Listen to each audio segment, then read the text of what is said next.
Okay, so forgive me right now. I'm asking for your forgiveness. So if this video goes all over the place, then I told you, I'm warning you that it is a little bit crazy and a little bit radical, because I am thinking crazy. I am thinking radical. I am thinking about where I was when I first started this journey.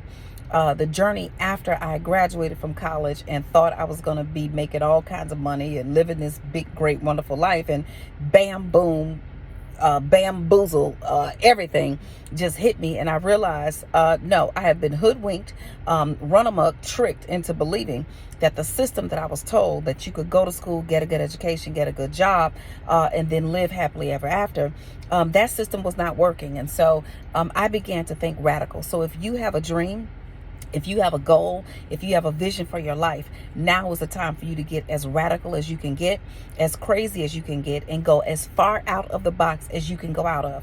If people tell you that you're crazy, you are probably on the right track. If people tell you that's not possible, you are probably on the right track. If people tell you, well, nobody's ever done that, I'm telling you right now, you are probably on the right track. When people used to say that to me, I would think for like 2 seconds, okay, maybe they're right. But then I was so crazy that I just had to keep on going no matter what. So I'm telling you, that's what you do. Let me tell you something. Alexander Graham Bell did not invent the telephone and whatever else, and Thomas Edison did not invent electricity, and the first person who invented a plane and actually made it fly, they didn't invent those things because they were normal. They didn't invent those things because they believed that people told them that it had never been done. They went and they kept going anyway, and that's what you have to do. So I am going to start to share with you the thoughts that I had at the time before I got where I am today. Now, I want you to be clear. I don't think I've arrived anywhere. I am blessed, highly favored. God is so good, but I am just beginning. But I know that there are a lot of people out there who are trying to figure out, how can I make it? How can my dreams come true? How can I start to put a plan in place? Where do I go? What do I do? What steps do I take? What I'm going to tell you is just start walking. But this is what I want to share with you. This is, I've had journals, but this is the first major journal where I started to chronicle my thoughts and my beliefs and my hopes and my dreams. And my first entry is March 13th of 2008. March 13th of 2008. I started writing things in this journal in 2008 that are happening today. They are happening today. They have happened, and they have manifested far bigger than what I wrote. So the first thing I'm going to tell you is to write. After you, I should say the second thing. I want you to be crazy. I want you to be radical. I want you to dream the big dream. But the next thing I want you to do is write it down. Look in the first thing in my journal. It says, thoughts disentangle themselves when they pass through your fingertips. A famous lady said that, Dawson Trotman. And then I wrote some other things. I'm going to tell you the one that I just really love, that's really hitting me today. It says, I feel so lucky, blessed, honored, humble, excited, overwhelmed, and powerful. God is good. That's what I wrote. Now, March 13, 2008, it was my middle child's birthday, and we had done a little spa thing for her. So it was a great day. But I was starting to come into my own in terms of what I was put here to do on this earth. I also wrote, and this is important. Let me tell you what I wrote. This is what I wrote. I wasn't living in it yet. I was just seeing it and believing and thinking that maybe it was possible. But this is what I wrote. I said, I see a brand new picture, a new horizon. I see a new life with new surroundings and a new sense of purpose, overcoming my current existence. I said, I see a new life overcoming my current existence. Now, my current existence at the time, I was working in corporate America, and I was seeking approval. I made the decision to go out and quit my job. I'm not telling everybody else to do that, but let me tell you why I quit mine. Because I was willing to bank on myself. And this wasn't the first time I did that, but I was willing to bank on myself. I believed that I had the capacity and the ability to go earn money based on how hard I worked, and that would get me closer to the income that I would gain from earning money based on if somebody liked me.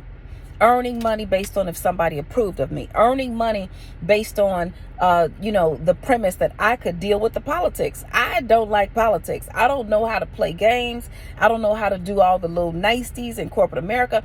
Like, I don't know how to do that. Now, I know other people do.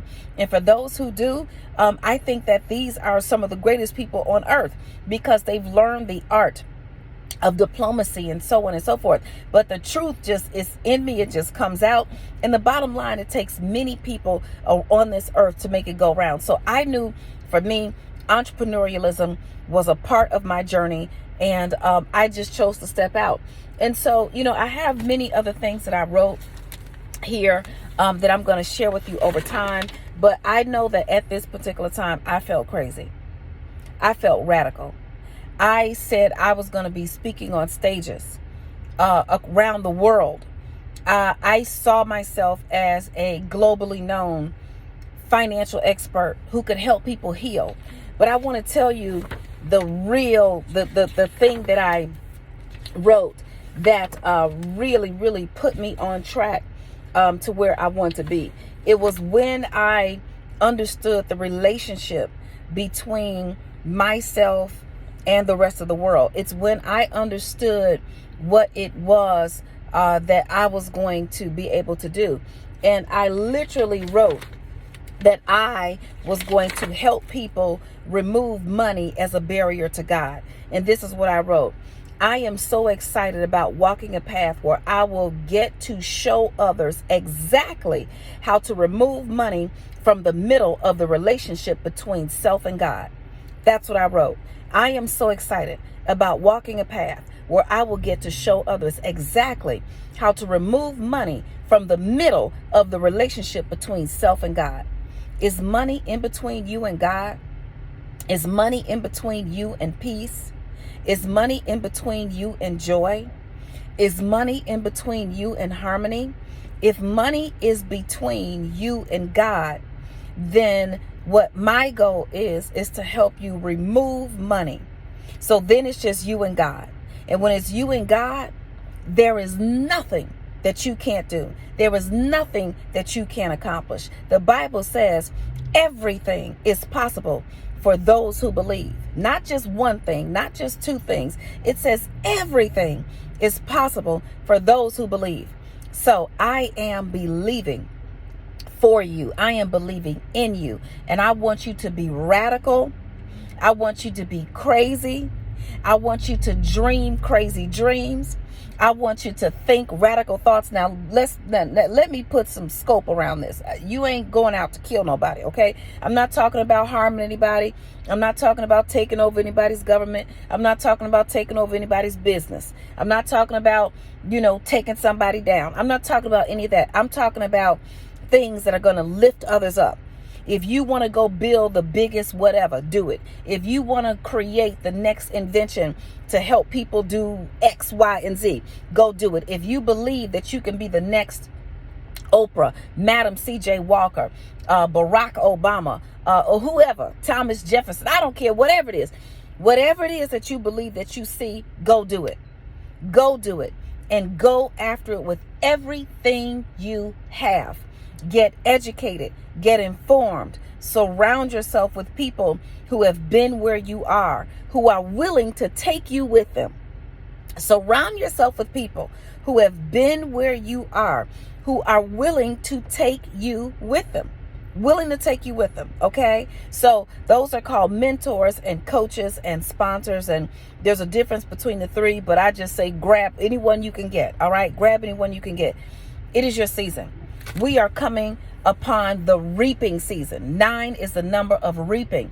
And I'm going to talk about reaping and sowing and growing and blossoming because it is time for us to start to get ready for fourth quarter. Fourth quarter is the grind. Fourth quarter is the time. And now is the time for you to put the things in place for yourself that are going to help you get where you're trying to go. So when I wrote this, I was at rock bottom. I need you to understand. When I wrote this, rock bottom was actually, I wasn't at rock bottom. I was right before rock bottom because I didn't have any peace. But then rock bottom came right after that because the economy crashed. The real estate market, just went upside down, and everything that I had been planning for basically fell apart. But I didn't act like it fell apart. I didn't act like, I just kept going like nothing had happened. I just kept going like, crazy. I'm telling you, crazy. You see the look in my eyes? Crazy. All right. That's what you're going to need to be to reach the goals that you see for yourself.